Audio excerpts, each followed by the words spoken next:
What would you like the world to know about people who are struggling with drug addiction?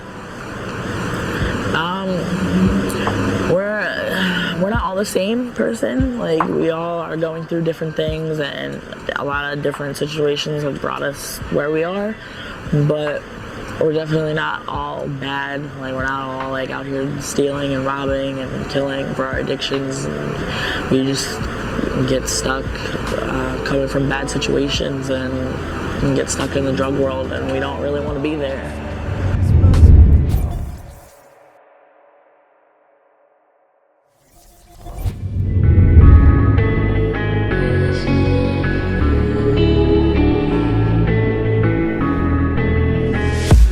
Gotta save me from myself. This emptiness, it hurts like hell. My good intentions let me down. I keep getting in my way. My stubborn pride will dig my grave. Leave it behind with every step I take. Yeah, it's like I'm down. Walls are coming down.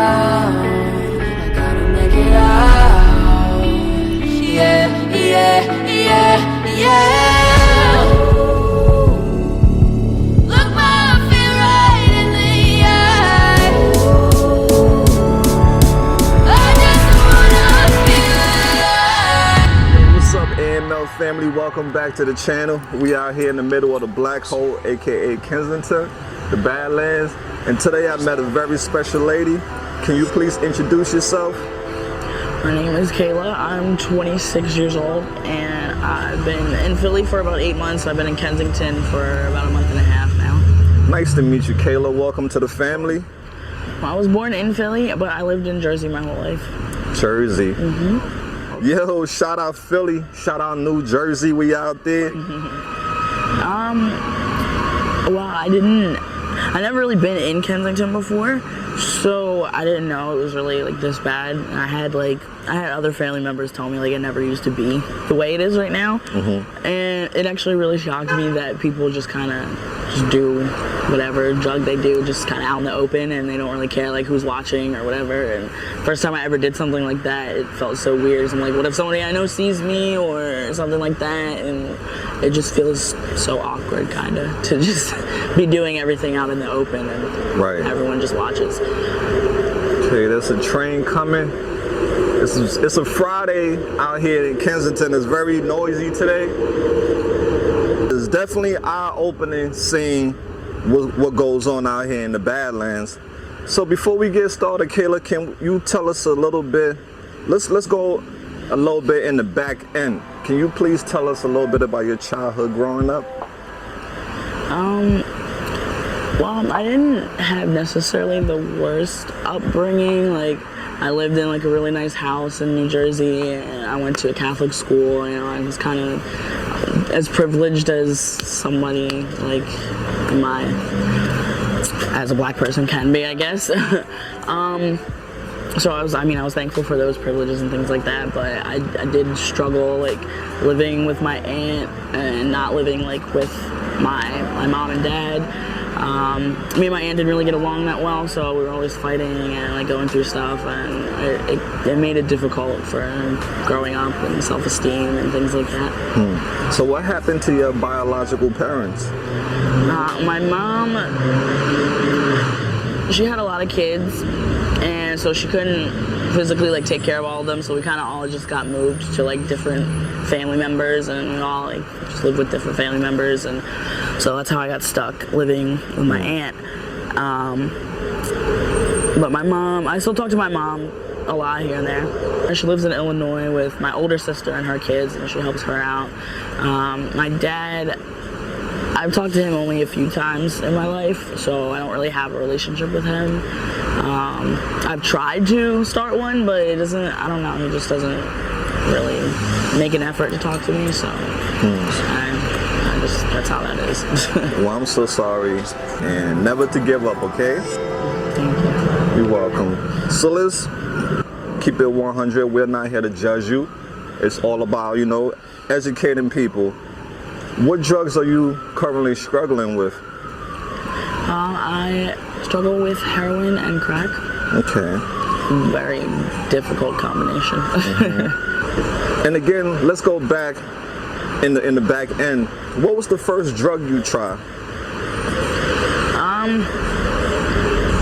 I think the first drug I really tried was probably pills, but it wasn't like, it was just kind of like, oh, my friends are doing it, like here and there type thing. I didn't do it all the time. Right. And then eventually like I started smoking weed, but I don't think that really like gatewayed me to the other things, but I think it kind of did help introduce me to other people that were doing other drugs and also smoking weed. So it definitely kind of helped me find those other drugs, kind of. So with pills, how were you introduced to pills? Was it by a doctor or by, your friends? It was my friends. Like, I mean, I got them prescribed like from doctors, and I didn't like think like, oh, this is something that I can like abuse and get high off of. Like, I didn't even know like really what that was until like my friends would see it and be like, oh, like you have the Percocet, like do you even know what this is? Like, you can sell this, you can get high, you can do like whatever, and so like I started experimenting. So why were you prescribed Percocet to begin with?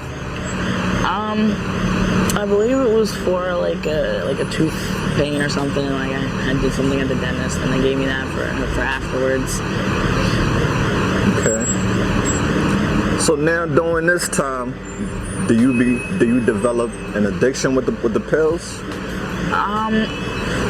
I don't think I would really call it an addiction. It was more so just like if I was hanging out with friends and they had some, like I would do it. But I didn't have a dependency on them. Like I didn't need to do them every day or anything like that. Okay. During this time, how was your behavior in school? I mean, I was more so of a loner in school. Like I didn't really have like friends in school, and I was more heavy set back then too, so a lot of people didn't talk to me anyway just for that reason. So how long did it take you before you progressed to harder drugs? I didn't start those until I was around like 21 or 22. And I would take like some of my younger friends to go get them, and they would offer like respectfully, like, you want to try it? I'm like, no, I'm good. Like, you do your thing, whatever. I just watch. I'm curious, but I'm not gonna do it myself. And eventually, I was going through a hard time with one of my boyfriends, and I decided that I wanted to try it just to see like what it was like, and because my boyfriend at the time was like so super against it, as anyone would be with harder drugs. And so kind of to make him mad, I just tried it anyway and didn't realize that I was gonna get so into it the way I did. Damn. It was my own decision because he wasn't doing them. Like, we only would smoke weed together. We didn't do any other kind of drugs together. So it was just like the pressure of the relationship, I think, that made me want something to get me away from the pain of what I was going through with him. Now, do you remember the first time, the day that you tried heroin for the first time? Do you shoot it, or do you smoke it or sniff it? I sniff it. I've never once used a needle, ever. I don't really necessarily have a problem with needles, but I think I would not be able to put one in myself, which is a good thing because it's a lot harder to get off of heroin if you shoot it. So I'm kind of thankful for that reason, because I know when I do stop, it'll be a lot easier than it is for other people. Okay. So how does it make you feel? It gives you a sleepy feeling a lot. So that's why I always see people like just kind of hungover, like on the street and everything, because you fall asleep and you just forget about everything. Damn. How long do it last? I mean, it's different for everyone, but for me, it lasts maybe 4 to 6 hours before I start to like feel sick, and it almost feels like, at the height of the sickness, it feels like the flu times 10. Like, it'll be sneezing, coughing, throwing up, You get the chills, you sweat, like everything. Your whole body hurts. It's like one of the worst things you could probably go through. Wow. So currently, how do you support your habit? Well, I was getting unemployment for a while. I mean, I'm out here with my boyfriend as well, which I'm not really sure where he is right now, but he was getting unemployment also, and he was kind of supporting both of our habits.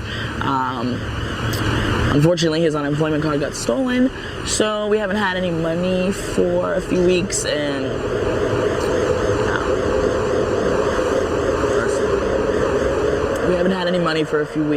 so I started to sell my body, which really sucks. I do not like doing it. I don't like having to walk the streets every day and like getting in random people's cars and doing things I really don't want to do just to have money to support my habit.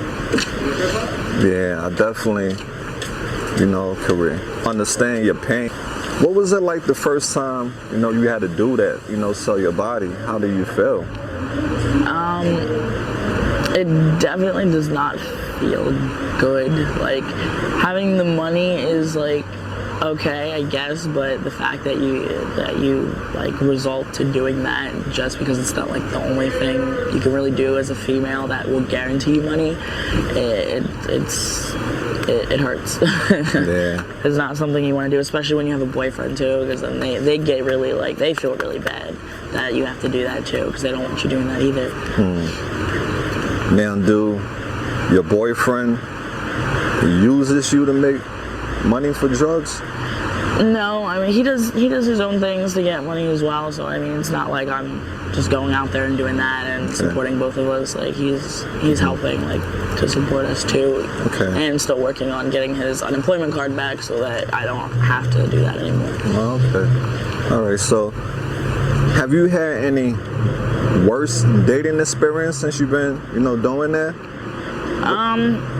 Yeah, I mean, I've had a lot of people like have me do things and then they don't pay me, or I ride around with them for like hours and hours and just like nothing's going on, and it's hard to like get away from them because they want you to be there, but they're not they're not doing what they're supposed to be doing. They're not giving you the money, and they're not working with you the way they should, and it makes it a lot harder to want to go out and do that because you don't want to deal with people that aren't working correctly. And that's not fair to you. Do you think prostitution should be legalized?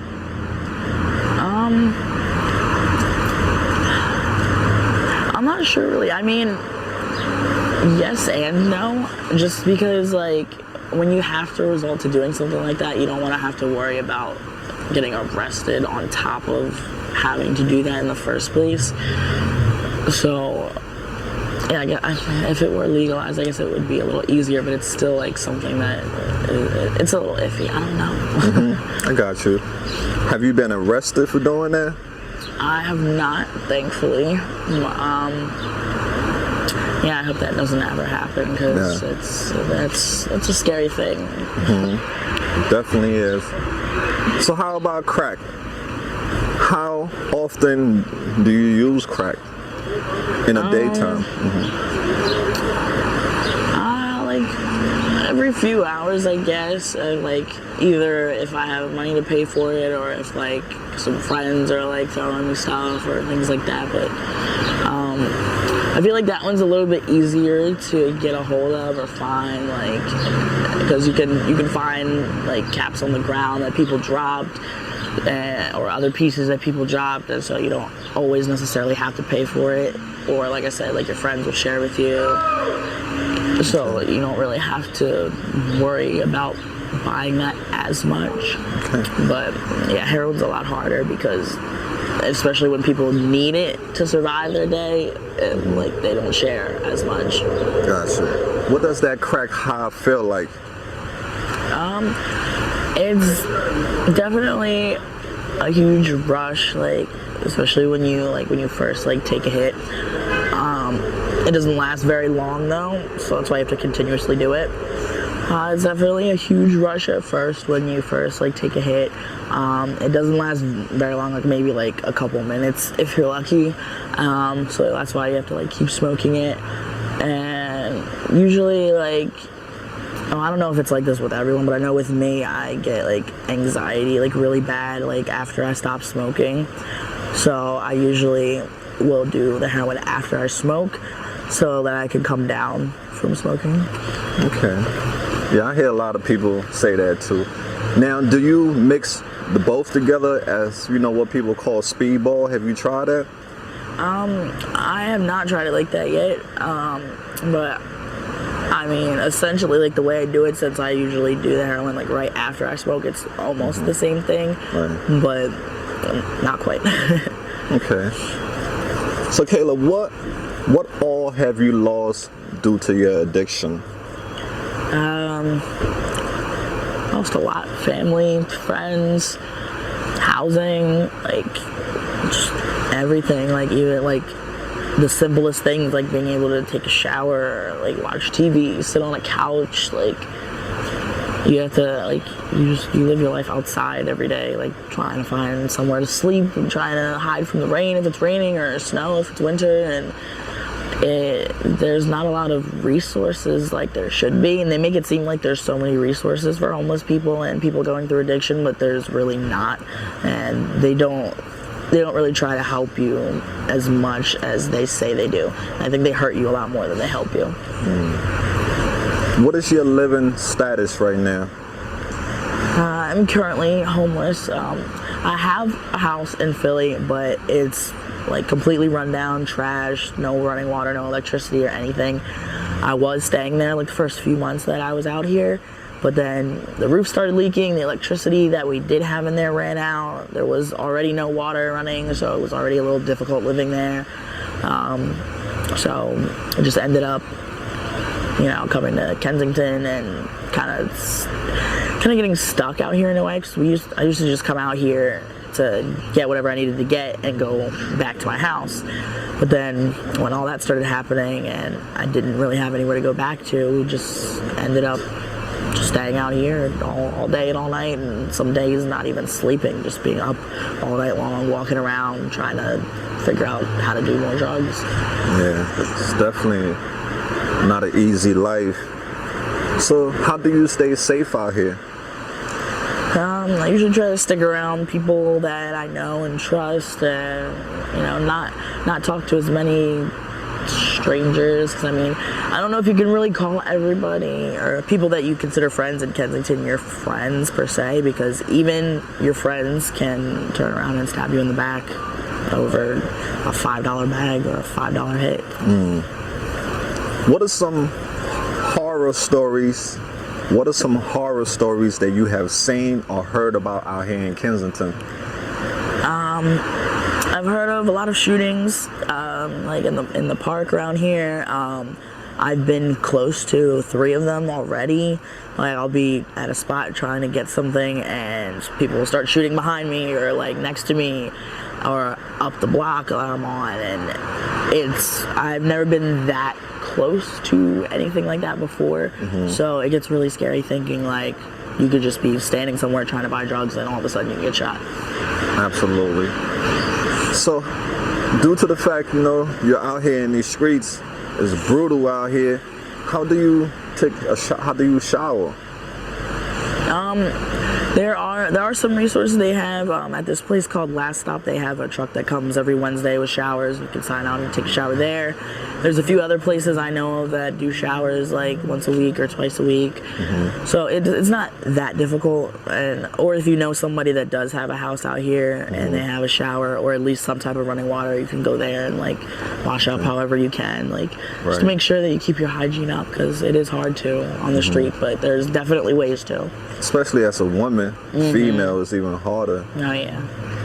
So you do know about places like Prevention Point, Rock Ministry, all these places that, you know, help, you know, people in addiction, right? Yeah, I've been to all those places a few times. I have a couple of like people that I talk to a lot at Last Stop and Prevention Point and everything. Okay, that's great. How many times have you OD'd? 3 times, And it was back when I first started, like was only first starting to get into my addiction, and it was just one bag that took me over the edge, like 3 months in a row. Like 1 month it happened, and the next month it happened once, and then the next month. Okay. Is addiction a choice or a disease? I definitely think it is more of a disease. I guess like at first it can be a choice because you kind of choose to like start using a drug, but you don't choose to stay on that drug and to keep using it and to have your life literally depend on using that drug every day just to stay alive. Like if I could use these drugs like only like once or twice a week and still like live my life and not get sick or like have to worry about like getting them over and over again, like it'd be great, but it doesn't work like that. Like once you're in it, you're in it, and it is very difficult to stop. I've been to a couple of like rehabs and like outpatients and detoxes, and nothing has worked quite yet. Hoping eventually that like something will snap and I'll figure out whatever combination works so that I don't have to be stuck out here anymore. Gotcha. Okay, how did your family and friends react when they found out you was using drugs? Well, my aunt that I live with, she definitely did not like it. She threatened to kick me out plenty of times. She has kicked me out plenty of times, then would let me back in. The last time it was like the extremely last straw. She's like not ever gonna let me back. Like I honestly don't know even if I got clean if she would let me back, just because of how much like pain I caused her just from doing it. Like I've stolen things of hers and sold them for drugs, and like taken her car to go get drugs without her permission and things like that, and that, you know, that caused a lot of pain for her and a lot of stress that she didn't need just because I'm on drugs. And other family members that have gone through addiction themselves, they're a little bit more understanding about it, but they still don't like the fact that I'm doing it either, because they'd rather me not. But they're a little bit more understanding about it, so it kind of helps, because it's not somebody just like making you feel like shit just because you're doing drugs. Right. And what happened to the relationship with your friends who never tried drugs or who never used drugs? They just stop talking to you, and they just move on to other things, and because they don't want to be associated with it, and it's not like personal really. They just would rather not have somebody around that's doing that and like just doing something so negative around them, and it doesn't help them at all. Mm-hmm. So have you tried methadone, Suboxone, Vivitrol, all these different, things that they have out there? I have tried methadone. I was on it for a couple of months, but I was still using while I was on it, so it didn't, it helped with not being sick from heroin, but it didn't really stop the cravings for wanting to do it. Have you tried Suboxone or Vivitrol? I haven't tried those yet.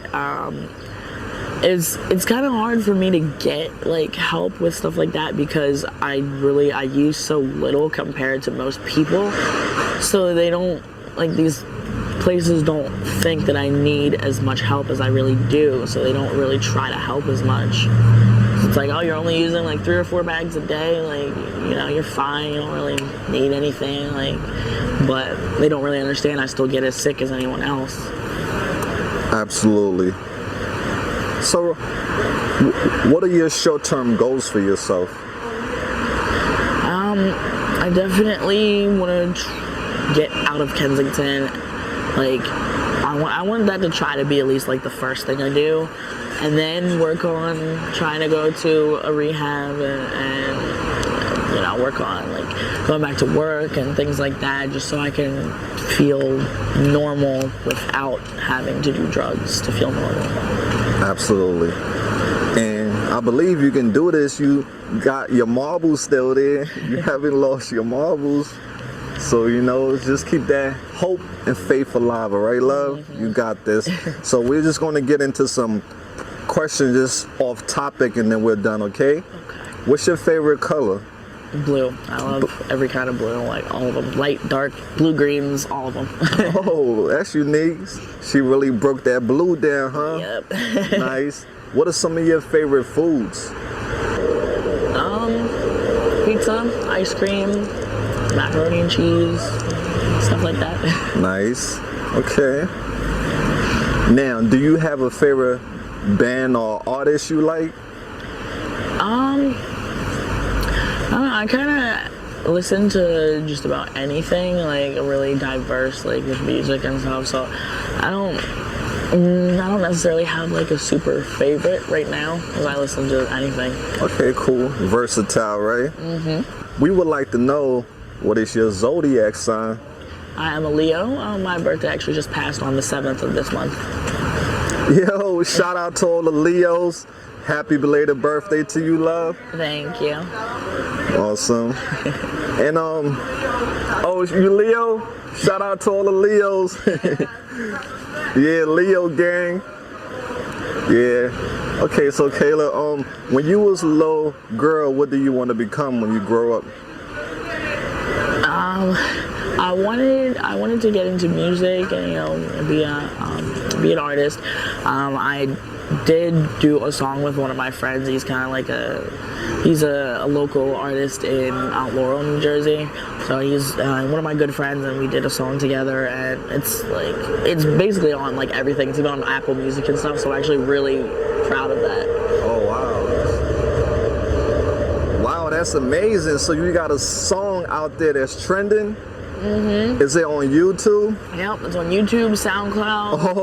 Like, it's literally everywhere. Hey, listen, I will definitely get that info from you. Nice. So, what else do you like to do in your pastime? I like reading, writing, you know, singing, stuff like that. And sometimes, I mean, being out here, sometimes I do like to just walk around like by myself and just kind of like watch and see what everybody else is doing. Okay. Kind of people watch type thing. Right. Okay. You are in a relationship currently. Mm-hmm. What do you look for in a partner? Somebody that can, you know, just make me laugh, kind of be there, like on the same level as me, with the same interests, like with my boyfriend, I mean, we basically kind of like have literally the same thoughts. Like we'll both be like thinking something, and one of us will say it, and it'll be like I was thinking the exact same thing. Like so, I kind of like that we have like that close like knit thing, because not a lot of people have that. Right. God forbid, 1 billion times, if you were to die tomorrow, what would you like to be remembered for? For my kindness and being helpful to others, because that's always been something that like I've had like as a quality, and I always like to help others. I like to have other people be happy, like even before myself. So like any way that I can help other people is always something I like to do. Oh, that's cool. That's nice of you. What's the most difficult thing about being an addict in your opinion? Definitely like the stigma that you get just about being an addict and doing drugs in the first place. Like they just think everybody's the same strung out crackhead junkie on the street that just doesn't want to fix their life, but that's not the case. It's just sometimes it's just extremely difficult to take that first step, or to even get help when you are already ready to take that first step. Mm-hmm. You heard about what happened out here yesterday with the encampments? Were you around when that was going on? I saw some of it, but I tried to stay away from it because you just kind of don't want to be involved, especially when you're out here buying drugs illegally. So you don't want to really be around the police when they're doing things like that, because you don't want to get caught up with anything. Right. So how do you feel about it? You feel like these people were treated with dignity and respect? Not at all. Because like someone was telling me that like they were asking people if they had IDs, and then if they didn't have IDs, they were fingerprinting them, seeing if they had warrants, sending them off to rehabs, like basically like forcing them to go.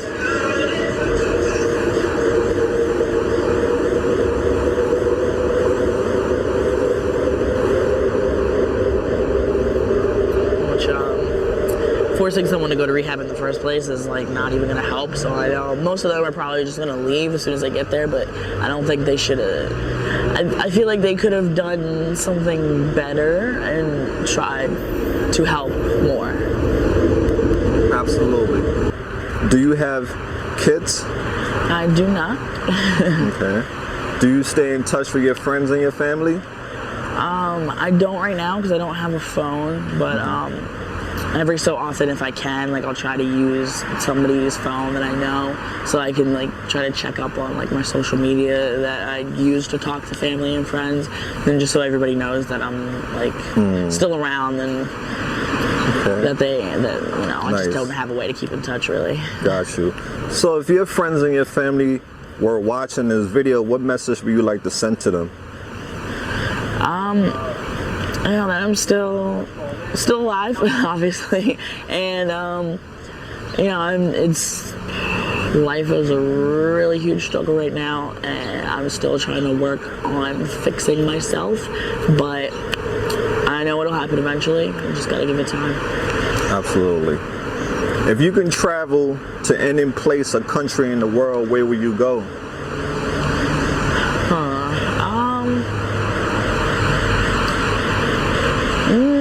Maybe somewhere in England. I don't know, to be honest. I kind of like the accents over there, so I think that's why I would want to go. But I mean, anywhere that's different than here, because I like to see the diversity of other countries. Okay. Sunrise or sunset? Which one are you? More of a sunset, I guess. Why? I don't know. I like the nighttime like more. I feel like there's kind of somehow more stuff to do like when it turns nighttime, and it's a lot more enjoyable than like the whole day. Got you. I definitely am a night owl myself. What's your favorite season of the year? I like the spring because it's not too hot and it's not too cold. Well, I mean, summer's all right, but I mean, especially because I was born in the summer, but I don't like being super hot. Okay, got you. Now, if you had to pick one or the other, if you had to pick to fly or to be invisible, which one would you pick? Probably invisible, just because I'm kind of like a nosy person to begin with. So if I was invisible, I could like really be nosy. Right. I definitely hear you on that. If you had 3 wishes in this world, what would your 3 wishes be?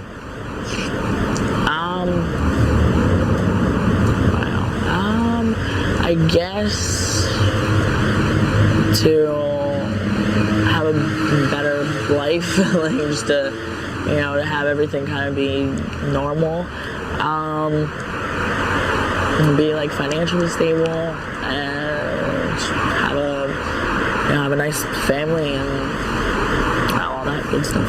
Awesome. Well, I wish you all the best. If you had a message to send to the world, what would your message be?